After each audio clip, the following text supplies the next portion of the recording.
இந்த வீடியோவில் நம்ம NMMS நோட்ஸ் தான் பார்க்க போகிறோம்.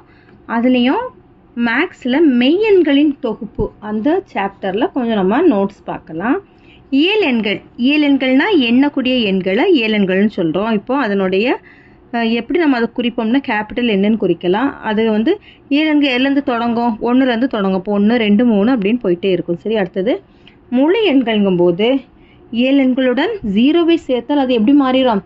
முழு எண்ணாட்டு மாறிடும். சரியா? முழு எண்கள் நம்ம அதை ரெப்ரசன்ட் பண்ணலாம்னா W1 பண்ணலாம். W அந்த முழு எண்கள் எல்லேருந்து தொடங்கும்னா 0 1 2 3 அப்படி தொடங்கும். முழுக்களை இது நம்ம எப்படி குறிக்கலாம் அப்படின்னா இசட்டுன்னு குறிக்கலாம். இந்த முழுக்களில் நெகட்டிவ் வேல்யூவும் வரும், பாசிட்டிவ் வேல்யூவும் வரும். அதாவது மைனஸ் வேல்யூவும் வரும், ப்ளஸ் வேல்யூவும் வரும். சரி, இப்போ முழுக்கள் இப்படி தான் எழுதலாம். -3 இந்த பக்கம் நம்ம நிறைய நம்பர்ஸ் போகும். -3 -2 -1 0 1 2 3 எக்ஸெட்ரா. ஓகேவா? அடுத்தது ஒற்றை இயலெண்கள் அப்படின்னா இயலெண்களில் 2ஆல் வகுப்படாத எண்களை என்னன்னு சொல்லலாம்? ஒற்றை இயலெண்கள்னு சொல்லலாம். சரி, ஒற்றைப்படை எண்கள். ஒற்றைப்படை எண்கள் சின்ன கிளாஸில் படிச்சிருக்கீங்களா? 1 3 5 7 9 எக்ஸெட்ரா. அடுத்தது இரட்டைப்படை எண்கள்னால் எப்படி சொல்லலாம்? 2ஆல் வகுப்படக்கூடிய எண்களெல்லாம் எப்படி சொல்லுவோம்? இரட்டைப்படை எண்கள்னு சொல்லுவோம். 0 2 4 6. பகா எண்கள் அப்படின்னா ஓர் எண்ணிற்கு 2 வகுத்திகள் அல்லது காரணிகள் மட்டுமே இருந்தால் அவை பகா எண்கள்னு சொல்லலாம். ஓகேவா? அதாவது ஒன்றாலும் தன்னால் வகுக்கக்கூடிய எண்ணை தான் நம்ம என்னன்னு சொல்லுவோம்னா பகா எண்கள்னு சொல்லுவோம். 100 வரல பகா எண்கள் எதெல்லாம்னு பாருங்கள். 2 வேறு ஏதாவது வாய்ப்பாட்டில் வருமா? வராது. 1ஆம் வாய்ப்பாட்டில் 2ஆம் வாய்ப்பாட்டில் மட்டும்தான் வரும். 3 வருமா பாருங்க? வராது. வேறு எந்த வாய்ப்பாட்டிலும் வராது. 1ஆம் வாய்ப்பாட்டில் 3ஆம் வாய்ப்பாட்டில் தான் வரும். அப்படி நம்ம 100 வர உள்ள எண்களை நம்ம இதில் பார்க்கலாம்.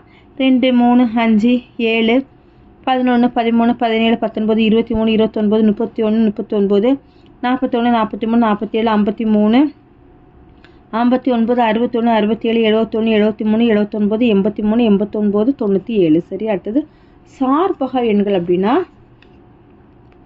2 எண்களுக்கான மீப்போவா 1 எனில் அவை சார்பகா எண்கள் சொல்கிறோம். சரியா? இப்போ 2 எண்களுக்கும் மீப்போவா நம்ம கண்டுபிடிச்சோம் அப்படின்னா அதுக்கு மீப்போவா கிடைக்கல, 1 தான் கிடைக்குது. அதனால் நம்ம எப்படி சொல்லலாம்? சார்பகா எண்கள்னு சொல்லலாம். வகுப்படும் தன்மை 2ஆல் வகுக்கும் எண்கள்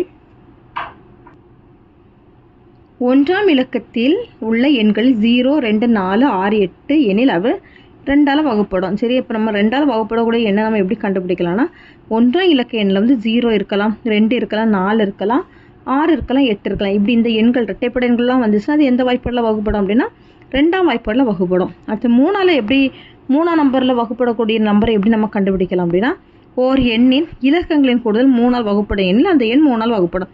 தந்திரக்கூடிய எண்களோட இலக்கங்களை எல்லாத்தையும் கூட்டி பார்க்கணும். அது எல்லாமே 3ஆல் வகுப்படக்கூடிய எண்ணாக இருந்துச்சுன்னா அது எதால் வகுப்படும்னா 3ஆல் வகுப்படும். 9ஆல் வகுப்படும் எண் ஓர் எண்ணின் இலக்கங்களின் கூடுதல் 9ஆல் வகுப்படும் எண்ணில் அந்த எண் 9ஆல் வகுப்படும். சரி, அதையும் நம்ம இலக்கங்களை கூட்டி பார்க்கணும். அது 9ஆல் வகுக்க முடியுதான்னு பார்த்தா அது வகுக்க முடிஞ்சிச்சு அப்படின்னா அது 9ஆல் வகுப்படக்கூடிய எண்ணை நம்ம சொல்லலாம். அது 4ஆல் வகுப்படும் எண் ஓர் எண்ணின் கடைசி 2 இலக்கங்கள் 4ஆல் வகுப்படும் எண்ணில் அந்த எண் எதால் வகுப்படும்னா 4ஆல் வகுப்படும். சரி, கடைசி 2 இலக்கங்களை பார்க்கணும். அந்த 2 இலக்கங்கள் 4 மடங்களாக இருக்குதுன்னு பார்த்தீங்க அப்படின்னா அந்த எண் 4ஆல் வகுப்படக்கூடிய எண்ணாக இருக்கும். 8ஆல் வகுப்படக்கூடிய எண் எப்படி கண்டுபிடிக்கலாம் அப்படின்னா ஓர் எண்ணின் கடைசி 3 இலக்கங்கள் 8ஆல் வகுப்படும் எண்ணில் அந்த எண் 8ஆல் வகுப்படும். சரி, லாஸ்ட் 3 இலக்கங்களை பார்க்கணும். அந்த 3 இலக்கங்களை 8ஆல் வகுக்க முடியுதான்னு பார்த்தீங்கன்னா அந்த எண் வகுப்பட்டுச்சு அப்படின்னா அது 8ஆல் வகுப்படக்கூடிய எண்ணை நம்ம கண்டுபிடிச்சிடலாம். ஓகேவா? அடுத்தது 11ஆல் வகுப்படும் எண்கள் ஓர் எண்ணின் ஒற்றை இலக்கங்களின் கூடுதல் மற்றும் இரட்டை இலக்கங்களின் கூடுதலின் வித்தியாசம் 0 ஆகவோ அல்லது 11ஆல் வகுப்படாததாகவோ இருக்கும். இது என்னென்னா 11ஆல் வகுப்படும். ஒற்றை எண்களோட கூடுதலையும் பார்க்கணும், இரட்டை எண்களும் கூடுதலும் பார்க்கணும். அது கழிச்சு பார்த்தோம் அப்படின்னா எனக்கு 0 கிடச்சிச்சுன்னா 11ஆல் வகுப்படக்கூடிய எண்ணாக இருக்கும். ஓகேவா? அவ்வளோதான் இந்த வீடியோ. தேங்க்யூ.